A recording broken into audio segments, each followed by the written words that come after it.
Deep in the vast and untrodden reaches of a forest in Pennsylvania, Josiah did what his father and his grandfather and his great-grandfather had done for decades before him. He went hunting. Hunting for deer, hunting for bear, hunting for anything he might come across.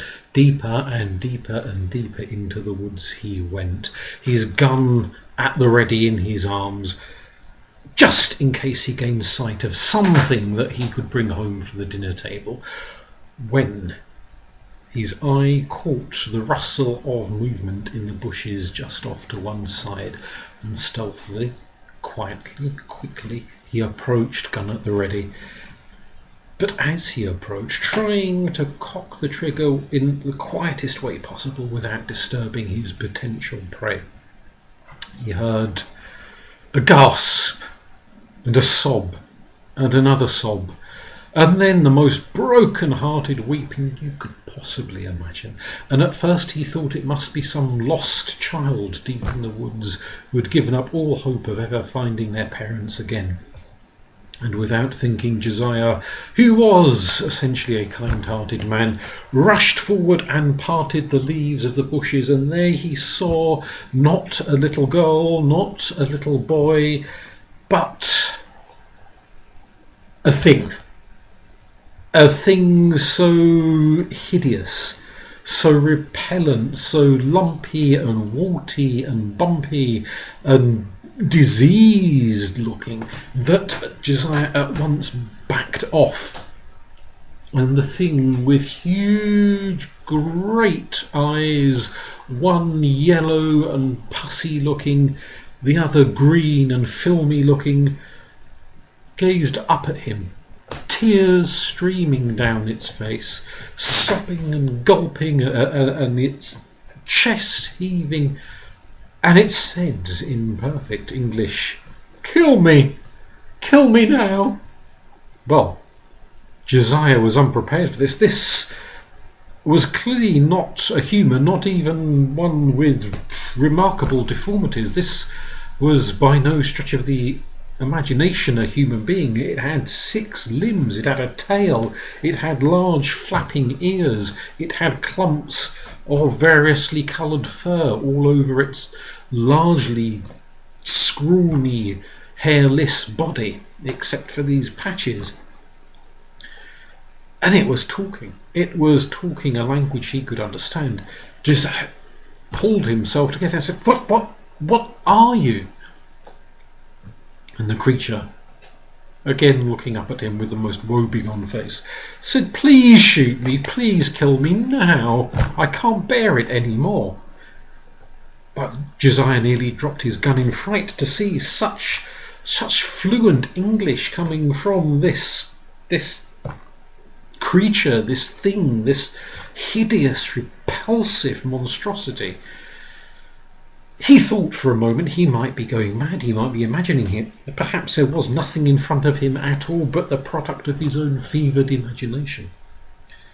And he reached out a tentative hand to touch the creature, which was at once slimy in some places and dry and flaky in others. And Josiah, he was not by nature a man much given to regular bathing, but he wanted to purge himself entirely, just from that one little touch. And the creature looked at him again and said, I know, I'm disgusting, I know I repulse you, so please do kill me." And Josiah said, I can't kill you, I can scarcely believe you're there, let alone kill you. What are you? In the name of God, what can you possibly be? And the creature said, I am a squonk. And of course, Josiah had heard that there were squonks living in the depths of the Philadelphia forests, but he'd never seen one, much less had any real idea as to exactly what a squonk was.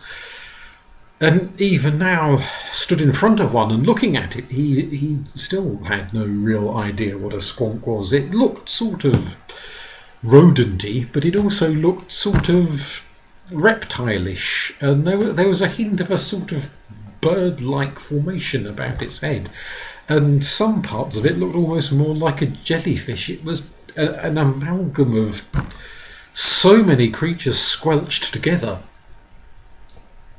that it was hard to put a label upon. Well, Josiah had gone hunting for the dinner table, and looking at the Squonk, he certainly couldn't imagine any circumstances, no matter how pronounced his hunger might be, where he'd want to eat a thing that looked like that, much less smelt like that, because having got close enough to touch it, he gained a nostrilful of, well, odours that defy description, that defy imagination. And again the creature begged for him to kill it, and he said, "Why do you want to die?" "Look at me," said the Squonk. "I am repellent beyond all description. All my life I've been hideous. My mother was hideous before me. Her mother before her. Everyone in my family is repulsive and hideous. We can only reproduce in the dark, holding our noses. And then we have to go and bathe immediately afterwards because we can't even bear to touch one another. Much less face the prospect of being touched by anyone else. I am so lonely. We Squonks are a very long-lived species, and believe me, centuries by yourself. It is unbearable. I've tried to approach other creatures. I tried to approach a skunk once and it ran away from me complaining about the stench. I've tried offering myself up to eagles to be eaten, but they fly away from me screeching. I've tried throwing myself in the river to drown myself, and the salmon in the river throw me back out again in disgust. And so I turn to you, human, my one last desperate hope, for you to use that stick thing you carry around with you and kill me. I've seen creatures like you killing deer and killing bear and taking pot shots at wolves. Will you not have the decency, the kindness, just to put me out of my misery once and for all? And Josiah picked up the gun, and his trigger finger was certainly itchy, and he thought, it's awfully tempting to blow your brains away and be done with it, because you can't smell any worse dead than you do alive. And then, at the back of his thought, and he was an American, the nation of perhaps the leading capitalists in the world, a business thought began to develop in his head. And he thought, at first, I could show the corpse in town, I could sell it, I could exhibit it. It could be part of one of these Ripley's Believe It or Not exhibitions, and then he thought an even more commercial idea. If people would pay good money to see this thing dead, how much more would they pay to see it alive? And alive, I could go on exhibiting it for years. The creature has already told me it lives an awfully long time. I mean, a dead one of these will probably just rot away in a few months, but a living one, I could go on milking that for a fortune in ticket money for the remainder of my life. And so, rather than shoot the poor thing, he whipped out the sack that he kept in his backpack and bundled it over the head of the poor squawking Squonk, tied it up and threw it over his back and said, "Right! We're back to town. I'll find dinner some other day." And the Squonk, being carried hither and yon in that poor sack and bouncing against Josiah's back, begged and pleaded and said, "Where are you taking me?" "To town," said Josiah. "I've told you that already." Why are you taking me to town?" "So I can exhibit you. Other humans will pay good money to see a creature like you. I'll build a cage or a glass box, like I could get a fish tank from the local pet shop and put you in it, and I could put you in a room somewhere, and people would pay a couple of dollars just to get in the room and look at a thing as hideous as you, and I could sell picture postcards of you." And the voice of the little Squonk in the back said, "People, humans, looking at me." "Yes," said Josiah. Hundreds of them, thousands of them, millions of them. I could get a deal with a TV show. We could make toy squonks and sell them down at the toy shops. I could make an absolute killing. I could be a millionaire, a multi-millionaire by this time next year on the back of a squonk. And the poor creature in the sack began to weep and weep and weep. And it took Josiah a good 2 hours to walk his way through the depths of the woods back to where his van was parked. And every step of the way he could hear the sobbing, the crying, the howling, the despairing, the screeching, the weeping, the begging, the pleading. But as the 2 hours drew to a close and he could see his vehicle off in the distance, the weeping got quieter, the begging got quieter and quieter and quieter into gentler and gentler sobs. At last he thought to himself, for his head was pounding with the noise of the beast wailing and weeping and howling for all of those hours. Finally the damn thing has shut up and accepted its fate. And he got back and he placed the sack on the seat beside him, got into the driver's seat, belted off as fast as the law would permit, and quite a bit faster at certain points, back to his home, back to his wife, who came out as soon as she saw the car pulling up in the driveway. So, did you get a deer? What did you get? What are we eating tonight? Better than that, wife, he said. Forget the food. We'll get a burger or something down at a local takeaway. I've got better than food. Better than food, she said. You've found the money from that bank robbery on the news the other day. Someone stashed it in the woods and you found it. Better than that, said her husband. I have found a squonk. A squonk, said his wife, who was Philadelphia born and bred, and so she'd heard of squonks. Had no idea what one was, but she'd heard of them, and the stories that squonks lived in the woods thereabouts. A squonk. Yes, said her husband, and lifted up the sack to show her. A squonk. In this sack we can set up a room. We'll clear out the shed. We'll turn it into a squonk museum. We'll charge people $5 a head to come in and look at the squonk. $10 if they want their photograph taken stood next to the squonk. We'll make picture postcards and we'll sell them.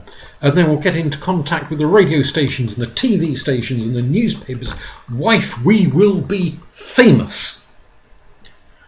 Right, said his wife, who was used to Josiah's grand schemes, none of which came to anything.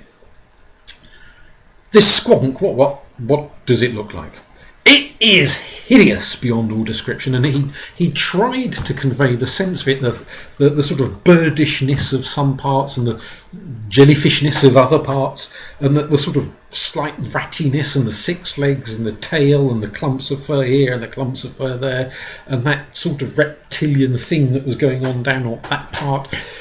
This weird amalgamation of things with sagging, drooling, dripping, slimy here and dry there skin and warts and teeth in the wrong places and eyes in different places. And the more she listened to it, the more she was convinced he must have found some moonshine still and have necked something that was in this very instant pickling his brain into oblivion. Show me the squonk. Well, thank God it's gone quiet now, he said. Damn thing's been sobbing and weeping and wailing on my long walk all through the woods back to my vehicle. And he undid the sack, and very carefully, so the thing couldn't escape, he opened it up. And he looked in, and she looked in, and then he looked in again, and it was empty. And the bottom of the bag was sopping wet, dripping wet. And when he took his hand away from the soggy material of the sack and smelt his fingers, it was water. It was nothing repulsive and disgusting, and perhaps against his better judgment he tasted it, and it was salty, bitterly salty. as bitterly salty as the tears that the squonk had wept and wept and wept, and in fact sobbed itself away until it dissolved entirely, so that it should never be exhibited, that no human could come and point and laugh the way slack-jawed yokels will do.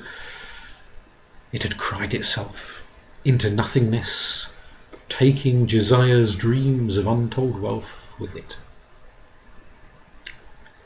Happy 4th of July.